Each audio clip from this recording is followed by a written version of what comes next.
Muy bien, jovencitos. Ya para terminar esta última parte de garantías constitucionales, solamente nos queda explicar el habeas corpus, el habeas data y la acción de amparo.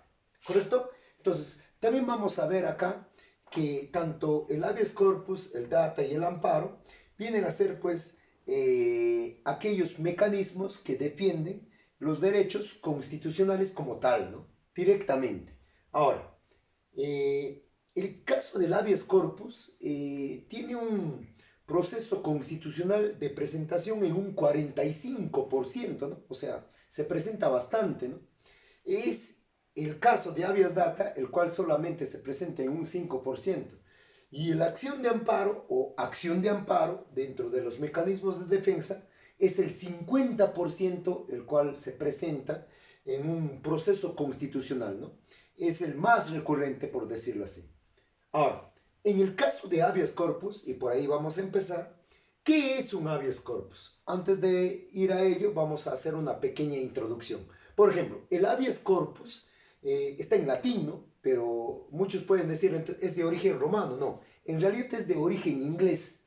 En el año de 1215, en la Carta Magna del famoso Juan Sintier, aparece por primera vez en el constitucionalismo inglés el habeas corpus, ¿no? Que es uno de los hechos más importantes dentro de la constitución inglesa.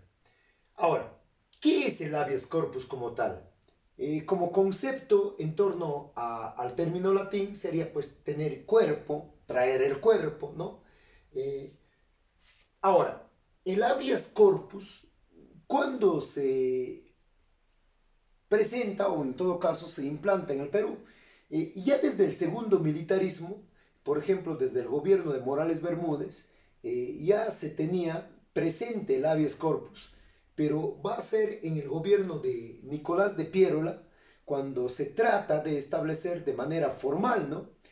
Pero finalmente en el año de 1933 se da un reconocimiento constitucional y es en la cual recién nace bajo su condición jurídica en la constitución política, ya que obviamente que el habeas corpus tiene pues una historia más antigua, ¿no? Como implantación en otros países, sobre todo en Inglaterra como inicio. Entonces, el habeas corpus, según el artículo 200, inciso 1, ¿qué nos dice? Procede ante el hecho u omisión por parte de cualquier autoridad, funcionario o persona, ¿no? Que vulnera o amenaza la libertad individual. Repetimos, ¿no? Porque esto es importante para que lo puedan interpretar. Procede ante el hecho u omisión, ¿no? De el derecho como tal vulnerado por parte de cualquier autoridad, funcionario o persona que vulnera o amenaza la libertad individual. O los derechos constitucionales conexos, ¿no? Que están relacionados. Ahora, vayamos a ver, ¿qué es lo que defiende el habeas corpus, ¿no? En primer lugar tenemos que defiende, valga la redundancia, la vulneración, ¿no? De la libertad individual, por ejemplo. Ahora, cuando se restringen nuestros derechos, o en todo caso se suspende, ya que hemos mencionado que el derecho siempre va a estar como tal, solamente puede ser suspendido, pero no puede ser violentado bajo el exceso, ¿correcto? Incluso bajo regímenes de excepción, o en todo caso toques de queda, o en todo caso se puede restringir en un caso de, o, digamos, en un estado de emergencia, ¿no? O en todo caso si tuvieras una comparecencia restringida. En todo caso, el habeas corpus siempre se va a presentar bajo la vulneración del hecho de transitar libremente o la libertad individual, pero existen regímenes de excepción como el estado de emergencia o en todo caso bajo la disposición presidencial los toques de queda. En el COVID hemos podido observar eso, ¿no? Y hemos visto también que habían excesos, ¿no? Y entonces cuando se dan los excesos y se da la violación de los derechos, sobre todo, como tal, más allá de la libertad individual, que repito, se restringe, entonces se puede presentar un habeas corpus, ¿no?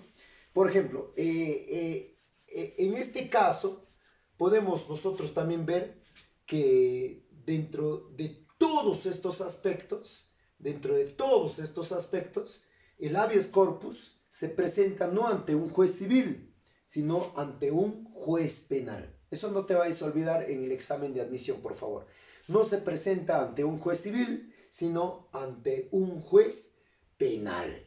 Por ejemplo, si tú quieres presentar un habeas corpus a sabiendas que se han vulnerado tus derechos, sobre todo en el caso de la libertad individual, entonces tú lo que tienes que hacer es presentar ante el juzgado mixto especializado, ¿no?, que queda en la capital de las provincias. Si en el caso se rechazara tu petición, tú puedes apelar a la Corte Superior.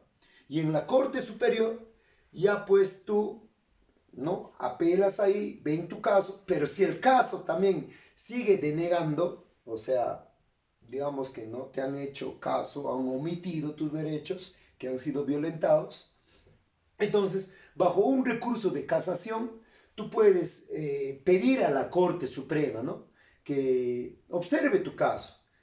Si el caso se da que la Corte Suprema, porque todos sabemos que los organismos jurisdiccionales muchas veces carecen del cumplimiento jurídico, porque más va a una cuestión de intereses partidarios o una cuestión de incluso mafias, ¿no? Pero es el caso que se ha dado en el Perú muchas veces, ¿no? Entonces, hay una protección, ¿no? Entonces, si ya estamos en la Corte Suprema y se nos ha denegado, ¿no?, nuestro pedido, hay una última instancia, el TC.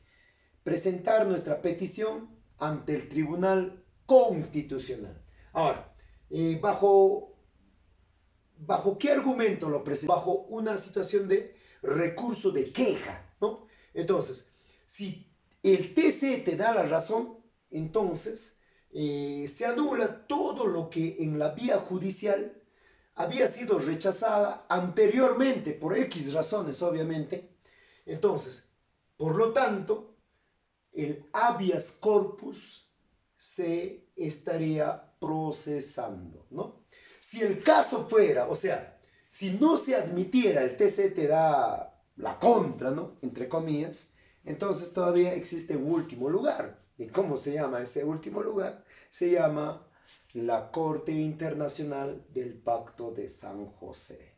Bueno, ya sería un poco engorroso, pero es parte de este proceso.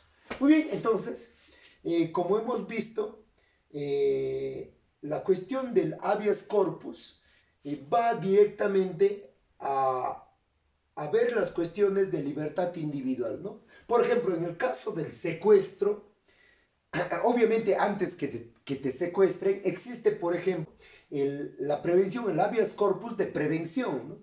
Bajo sospecha tuya, que te están chuponeando, o que cerca a tu casa, por ejemplo, hay un carro estacionado, o a la esquina de tu casa hay personas que tú desconoces, pero como tú puedes ser una persona importante o no, te están haciendo un seguimiento, ¿no? Entonces, para evitar ese chuponeo, entre comillas, o seguimiento, ya sea por cualquier persona o incluso por parte del Estado, entonces lo que tú tienes que hacer es prevenir ello, ¿no?, y presentar un habeas corpus de prevención. Ahora, los casos de tortura también están denegados, ¿no?, obviamente, y ante ellos se presenta el habeas corpus, porque la tortura, bajo la cuestión jurídica, dice, ¿no?, que toda violencia carece de valor, ¿no? Entonces, ante ello, sobre todo, se presenta el habeas corpus.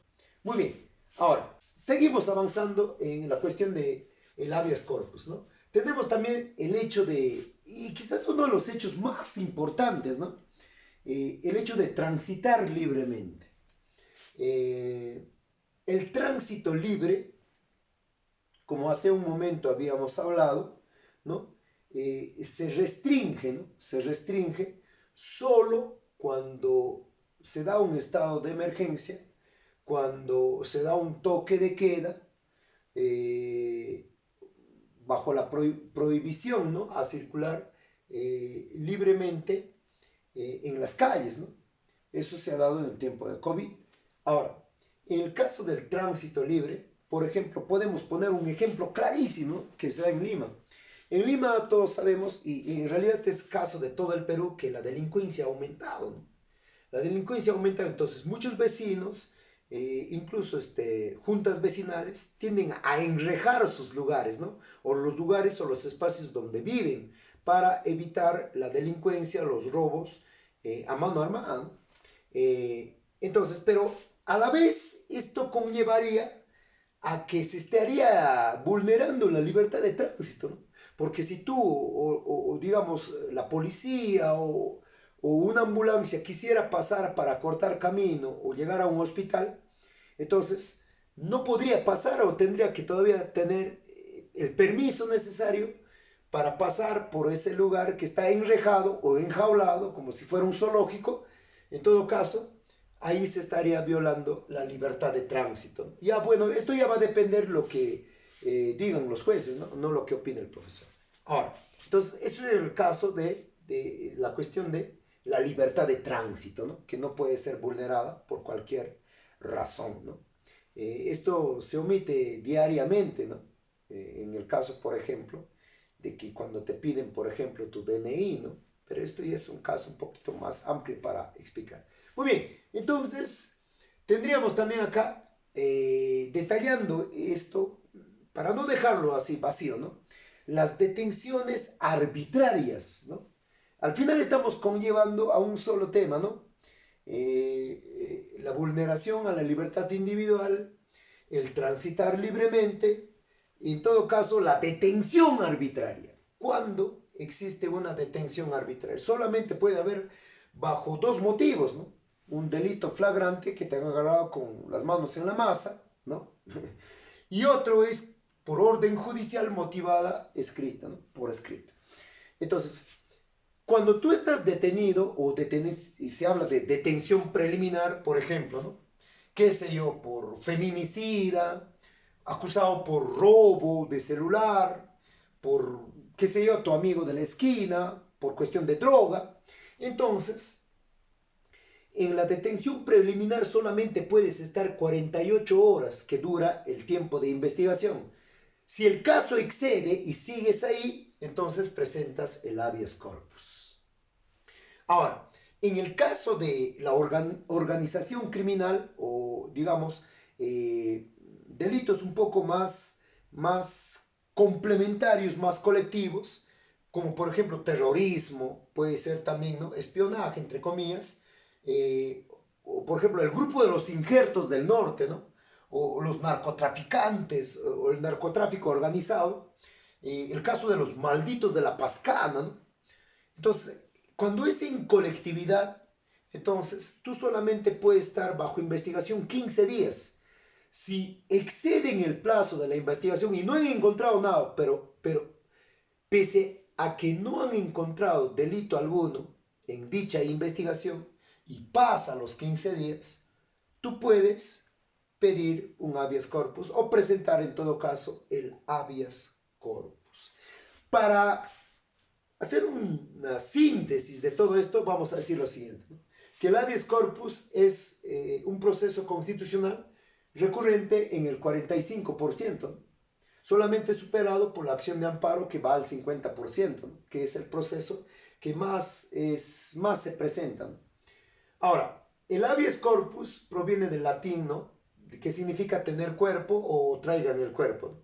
Y recuerden, según el artículo 200, inciso 1, procede ante el hecho u omisión por parte de cualquier autoridad, funcionario, persona que vulnera, ojo aquí, o amenaza tu libertad individual. Y justamente ahí se ciñe todo, ¿no?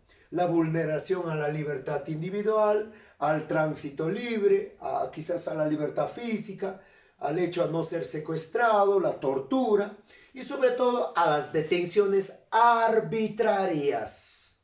¿Correcto? Entonces, para ello existe el habeas corpus. Y no te olvides que constitucionalmente fue aceptada en la Constitución de 1933 en el gobierno de Sánchez Cerro. Ahora vayamos a lo que es el habeas data. En cierta medida, casi nadie lo procesa, ¿no? Según las estadísticas, solo el 5% aplica el habeas data. Pero, ¿qué es el habeas data? Que se presenta ante un juez civil también, ¿no? Tiene una historia en realidad que está referida al escándalo de los demócratas, ¿no? Al escándalo de interceptación, al escándalo de filtración de espionaje en el tiempo que fue presidente Richard Nixon, ¿no? Presidente número 37 en el estado de la United States American, o sea, estamos hablando de Estados Unidos. Este presidente, Richard Nixon, incluso antes que sea presidente, había puesto a su personal como ente delincuencial a sacar información en el Watergate. Por eso se llama el escándalo más grande que existió en los Estados Unidos, ¿no? El escándalo Watergate, donde bajo una situación de espionaje de Richard Nixon, este republicano, entraron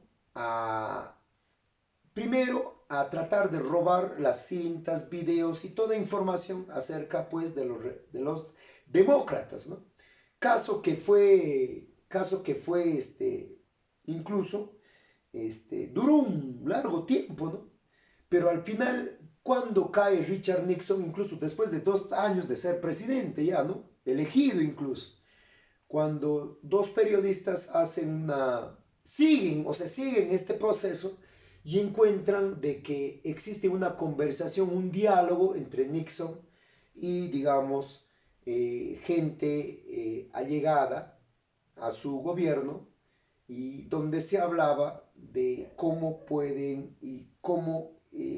sepultar la idea de esta investigación que se estaba dando para que queden, digamos, en cuestión cero, esta investigación sobre espionaje y filtración de información que él había hecho, pero que había logrado pasar los escaños bajo la cuestión de, digamos, el no hablar, ¿no? El hecho de estar callados. Finalmente los periodistas descubren este audio y con ese audio cayó el gobierno de Richard Nixon. Entonces, desde ahí crearon pues el habeas data, ¿no? El habeas data que en el Perú se estableció en el gobierno de Alberto Fujimori en 1993. Repetimos, ¿no? El habeas data no es muy común, ¿no? Pero se permite con ello proteger y a la vez acceder a la información. O sea, acá hay dos cosas, ¿no? Se protege la información con habeas data y a la vez se permite brindar información al que exige una información que es obviamente legal y que no tiene implicancias o restricciones en el caso de violación, por ejemplo, a la cuestión íntima o a la cuestión de derecho de seguridad, ¿no? Ya sean tratados, ya sean algunos convenios secretos que tiene el Estado, o cuestión de armas, ¿no? O cuestión de, digamos, seguridad nacional, ¿no? Yo, por ejemplo, no puedo estar pidiendo información sobre armas o cuántos aviones, cuántos militares tiene nuestro gobierno, ¿no? No puede estar pidiendo de manera ligera esa información. Incluso si soy chileno, menos todavía, ¿no? Entonces, en este caso, se estaría vulnerando la cuestión de información que ante el caso explicado no se puede presentar un habeas data para que te den esa información porque se te va a denegar. Mira, te voy a poner un ejemplo para que me entiendas mucho mejor. Como hemos dicho, todos tenemos derecho a la información, siempre y cuando sea legal y no perjudique a una persona en una cuestión de intimidad o también de enfermedad, ¿no? Porque estarían violando la cuestión del honor. Entonces, el habeas data, el hecho de tener datos, traer datos, que eso es lo que significa, vamos a comprender con este pequeño ejemplo que te voy a dar. Por ejemplo, yo puedo pedir como persona que el presidente de la República, cualquiera sea, porque sucedió en el tiempo de PPK, ¿no? Cuando una persona pidió información de cuántos viajes había hecho, de su comitiva, ¿no? De los gastos, ¿no? De lo que había hecho este PPK, de cuánto ha salido y cuántas veces ha logrado entrar. Entonces, le negaron esa información a dicha persona y en todo caso, ahí se presentó habeas data, ¿no? Porque no se puede denegar una información que no tiene pues ningún principio de violación hacia la cuestión de intimidad, enfermedad o cuestión de seguridad nacional. Entonces, si el presidente no tiene nada que temer, pues puede presentar la información. En este caso, la institución pertinente debe de presentar ante el que está pidiendo o exigiendo la información necesaria. Entonces, yo puedo solicitar o pedir información sin expresión de causa o a una entidad pública, ¿correcto? Pero recuerda que el acceso de la información tiene algunas restricciones que ya habíamos mencionado. Cuando, por ejemplo, habíamos dicho que un chileno pida el lote de tanques que el Perú ha comprado, ¿no? Obviamente que el presidente Boric en este momento se va a enterar de todo. Entonces, eso no se puede hacer, ¿no? Entonces, no se puede dar información sobre ello. Entonces, todos tenemos derecho a información, pero sin vulnerar la información o el derecho privado de la persona que de repente atañe, ¿no? Atañe en su vida como tal. Ahora, otra cosa es que tampoco se puede pedir información sobre tratados o cuestión de armas sobre seguridad nacional, ¿no? Y también el habeas data, en este caso, pide el respeto, basado en la idea, ojo, de Richard Nixon, o el famoso Watergate. El habeas data pide el respeto al secreto de las comunicaciones. Pero en realidad es lo que más se viola en nuestro país, porque de esa manera han caído los delincuentes. Porque miren, en la praxis, con los hechos delictivos, la cuestión de el secreto de las comunicaciones se da caso omiso, o se hace caso omiso de ello. ¿Por qué?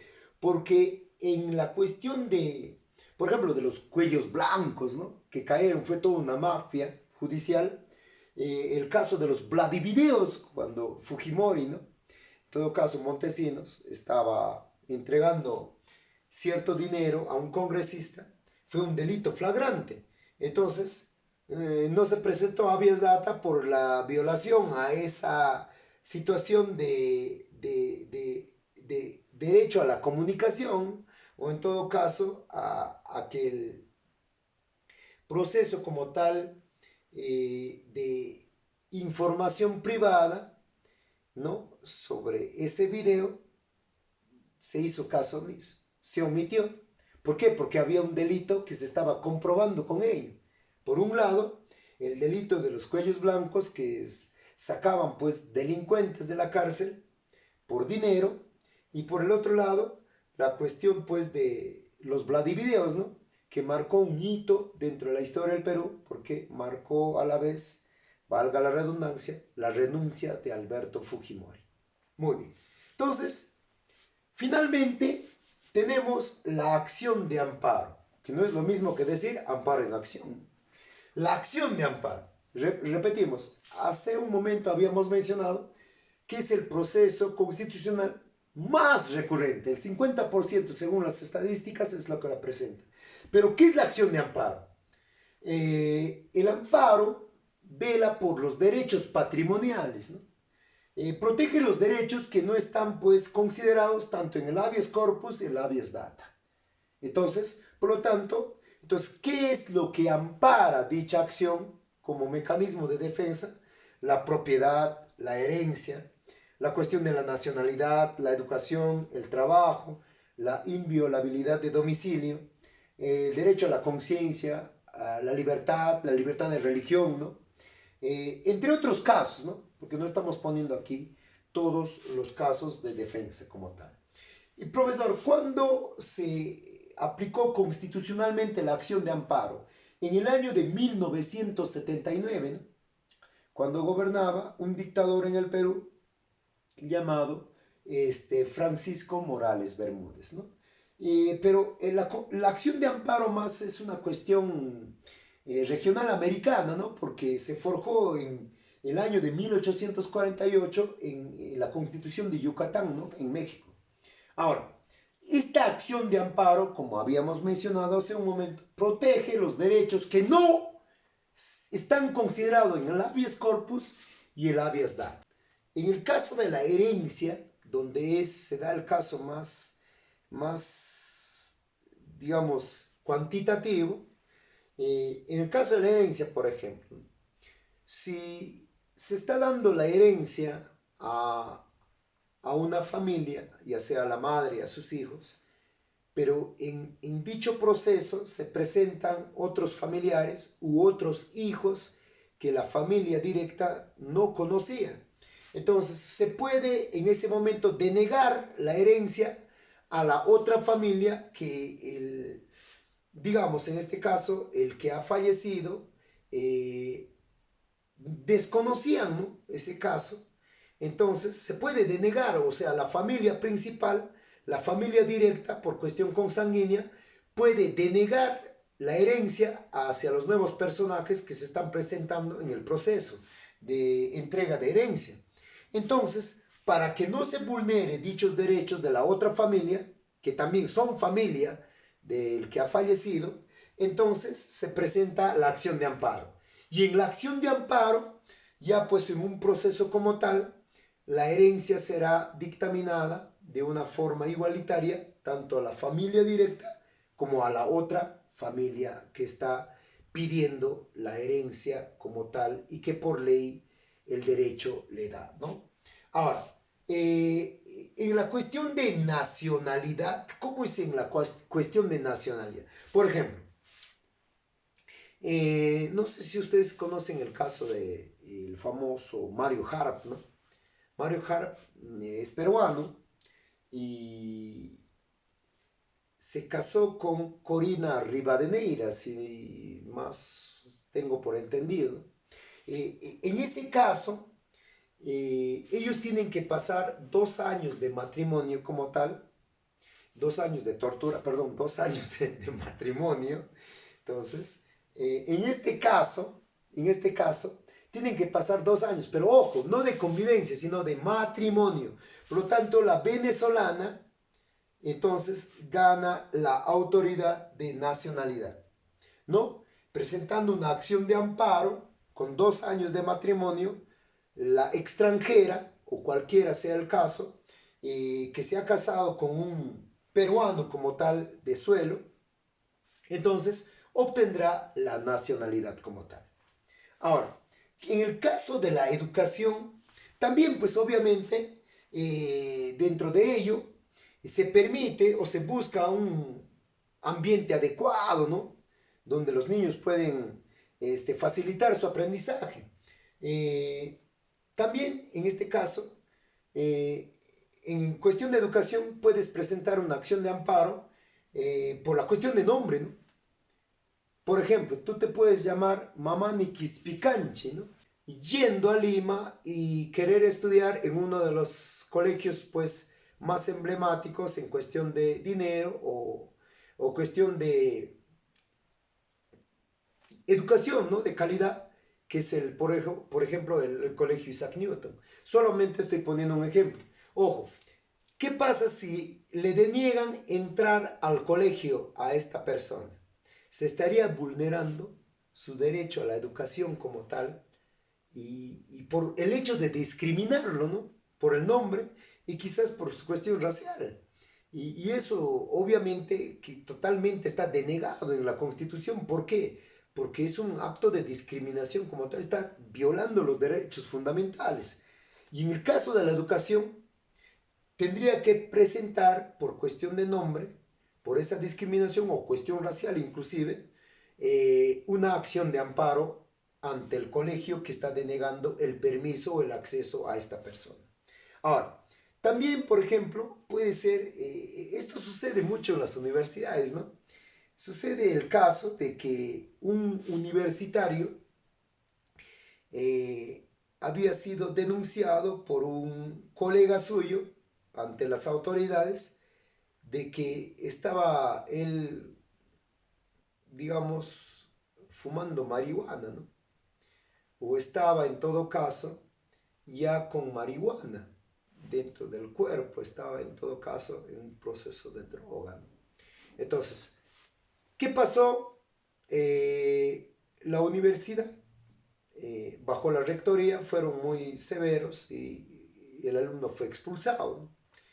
En este caso, el alumno cuenta al padre, esto pasó en una universidad, porque es una cuestión de vida real, el alumno le faltaba solamente un semestre para terminar el año. Entonces, él cuenta a su padre obviamente lo va a castigar, ¿no? Le va a decir por qué haces eso, ¿no? En todo caso hay que tener discreción. Entonces su padre, como es abogado, le dice lo siguiente, ¿no? Dame la norma de la universidad. Y en la norma de la universidad dice que todo aquel toxicómano que entra con cuestión de haber ingerido incluso, ¿no?, cerveza o estar en cuestión no cabal en su conciencia y que entre a la universidad, eso dice en la norma. Pero el padre le pregunta al hijo, ¿no? Tú has entrado ya, digamos, con el tóxico de la marihuana, has entrado, y el hijo le dice, no, yo dentro de la institución universitaria es que he estado ahí y ahí es donde mi amigo me ha visto que estaba pues fumando, ¿no?, marihuana. Entonces, en este caso, el abogado va a presentar una medida cautelar. En todo caso, se presenta ante la rectoría aduciendo una cosa, que dentro de las normas no está que el joven se haya fumado marihuana dentro. O sea, la norma dice el que viene, no el que sale. Entonces, obviamente acá el joven tiene las de ganar. Y a sabiendas de todo esto, el rector con su abogado también saben que han cometido, el alumno ha cometido una falta grave, pero no un delito. Ojo ahí, ha cometido una falta grave, pero no un delito. Entonces, de antemano, si el rector no quiere, o sea, no accede a la petición del padre, que es el abogado, en cuestión de normatividad tiene razón, ¿no?, el hijo y el abogado. Entonces el juez le da la razón al abogado de que puede volver al colegio, o en este caso a la universidad. Entonces, no le queda otra que al rector que acceder a ello. Porque si no se da eso, entonces la universidad se estaría ganando un proceso penal. Obviamente que el universitario, antes de que el rector niegue todo ello, porque no va a negar en realidad, o en todo caso, el joven va a presentar pues las disculpas del caso, tanto al rector, a la universidad, a sus colegas, etc. Entonces, al final, esto puede quedar en foja cero sin la necesidad de presentar todavía una acción de amparo. Pero si el caso es denegado, se presentaría la acción de amparo. Ahora, y así pues tenemos también otros, otras situaciones en la cual la acción de amparo defiende, ¿no? Pero estos son los más importantes, ¿no? El derecho a la propiedad, el derecho a la herencia, el derecho a la nacionalidad, el derecho a la educación, el derecho al trabajo, a la inviolabilidad de domicilio, a la libertad de conciencia, ¿no? Yo puedo ser, por ejemplo, mormón, pero a los años quiero cambiarme para, qué sé yo, para la religión católica, pero me deniegan esto. Entonces yo presento una acción de amparo. Si ustedes se están dando cuenta, el amparo y los ítems que yo he mencionado en cuanto a herencia, educación, trabajo, no lo hemos visto en habeas corpus ni en habeas data. Entonces, es ello lo que hace la acción de amparo. Protege los derechos que no sean considerados en el habeas corpus y el habeas data. Jóvenes, no se olviden suscribir al canal Averamiento Pistis y estaremos con ustedes en el ciclo de verano, enero, febrero y marzo, para seguir explicando estos temas que son muy controversiales, pero que nos sirven sobre todo para conocer nuestros derechos en el caso del curso de educación cívica.